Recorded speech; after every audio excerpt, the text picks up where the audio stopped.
Baik, terima kasih atas kesempatan yang diberikan.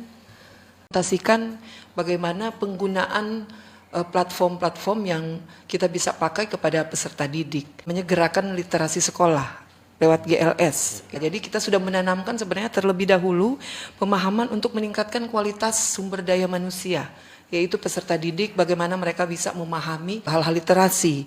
Sehingga ketika kita mengarahkan mereka bertransformasi ke digital, peserta didik sudah paham penggunaan blended learning. Kan peserta didik yang turun ke lokasi industri. Jadi ketika mereka ke industri, bagaimana kita bisa memberikan materi-materi agar tidak tertinggal dengan materi yang diberikan kepada peserta didik. Sebagai guru kita harus perlu banyak belajar, bukan hanya kita memberikan atau mentransfer knowledge saja kepada peserta didik dalam hal secara konvensional, sumbernya. Jadi yang namanya hal-hal yang copy paste seperti itu, iya, agar tidak terjadi plagiat. Bahwa jejak digital itu sangat penting.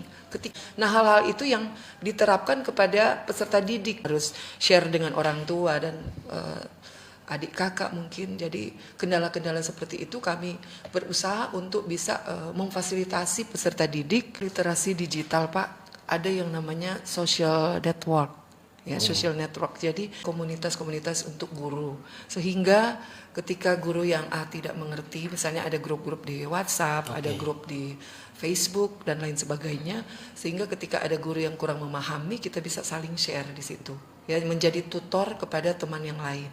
Begitu juga dengan peserta didik. Mereka kami bentuk juga, ada yang dalam social network itu ada yang blog, kita buat blog, ya. Di situ peserta didik bisa menggunakan itu. Bahkan ada yang namanya kelas dojo. Kiat-kiat yang bisa dilakukan oleh sekolah, kita kembali lagi ke kurikulum yang ada sekarang. Lagi jalankan kurikulum merdeka. Kepada kami guru-guru untuk bisa mengeksplor atau bisa berinovasi, Pak.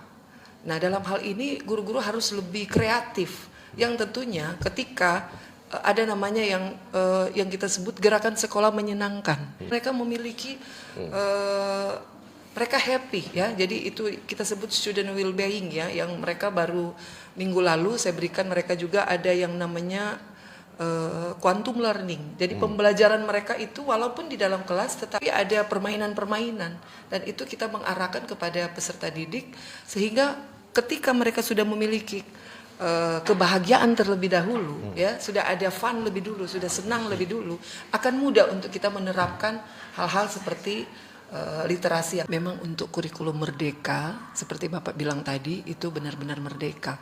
Merdeka dalam arti kita lebih pemahamannya kita mengarahkan ke student center, jadi ke peserta didik. Berarti tentunya guru harus bisa mengupgrade diri. Nah, apa-apa yang harus kita bisa berikan kepada peserta didik? Di dalam kurikulum merdeka ada profil Pancasila yang ditanamkan, karena dasar dari kurikulum merdeka adalah yang P5 ini, penguatan profil pelajar Pancasila. Nah, hal ini kenapa ini yang diperkuat? Supaya siswa sudah siap terlebih dahulu sebelum kita arahkan mereka, kita tarik mereka ke dunia teknologi atau digital. Mental mereka sudah siap, Pak. Jadi bukan hanya mereka secara knowledge, mereka secara kognitif, mereka memiliki pengetahuan, tetapi secara afektif juga dalam mereka memutuskan sesuatu, dalam mereka bertindak. Nah, itu sudah diperkuat terlebih dahulu. Itu yang kurikulum merdeka yang saat ini yang mengarahkan ke sistem digital, tetapi diperkuat terlebih dahulu untuk hal-hal yang sederhana tadi. Karena kan digital ini lebih kepada sebenarnya hanya tools saja, tetapi bagaimana kita bisa memperkuat peserta didik ini dari segi spiritual mereka, dari segi bagaimana mereka bisa menguasai diri dalam pengendalian diri, emotional quotient, dan mengarahkan ke spiritual mereka. Ketika itu sudah dipahami oleh peserta didik, hal-hal lain akan mudah, intelijensi mereka akan mudah kita isi. Kalau di sekolah ada yang namanya kolaborasi mata pelajaran, Pak. Pendidikan vokasi yang harus kami terapkan kepada peserta didik yang mengarahkan ke praktisnya mereka, ke prakteknya. Nah, itu yang difokuskan kepada peserta didik. Mereka harus sesering mungkin untuk praktek. Nah, praktek itu kita kolaborasikan dengan guru mata pelajaran yang terkait dengan praktek tersebut. Misalnya guru bahasa Inggris. Ketika saya memberikan mata pelajaran secara substansi yang saya berikan kepada peserta didik, contohnya front office, karena saya di bidang perhotelan. Saya berikan itu harus ada guru bahasa Inggris yang juga prepare di situ untuk bahasa Inggrisnya, saya memberikan yang khusus prakteknya.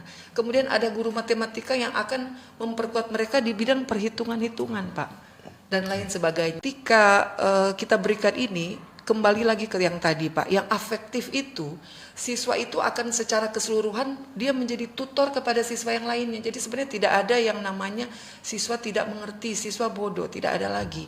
Tetapi siswa itu dia akan smart sesuai dengan kemampuan dia sendiri.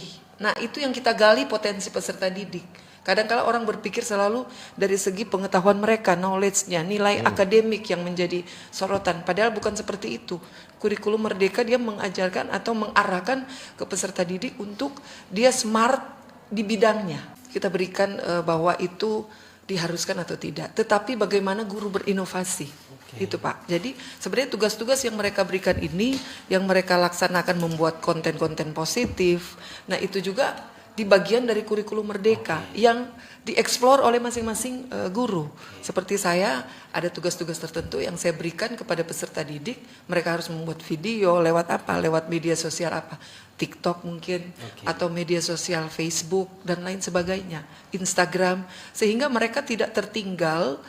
Sebagai siswa hospitality mereka tetap ramah, tetapi di bidang lain mereka menguasai juga teknologi. Terima kasih Pak untuk pertanyaannya. Jadi untuk sistem literasi digital ini yang kita terapkan kepada peserta didik ini sebenarnya secara umum ya di semua jenjang pendidikan mulai dari PAUD sampai kepada SMA, SMK bahkan di tengah-tengah masyarakat. Jadi literasi digital ini bukan hanya terbatas kepada peserta didik saja, tetapi harus ada memang pemangku kepentingan, kemudian masyarakat sekitar yang memang harus berkolaborasi bersama-sama. Dan kita syukur sekali karena sebenarnya pemerintah Provinsi Sulawesi Utara sangat mendukung sekali dan sangat mengapresiasi untuk setiap kegiatan-kegiatan tentang pendidikan, apalagi yang literasi digital ini yang memang benar-benar mereka fokuskan.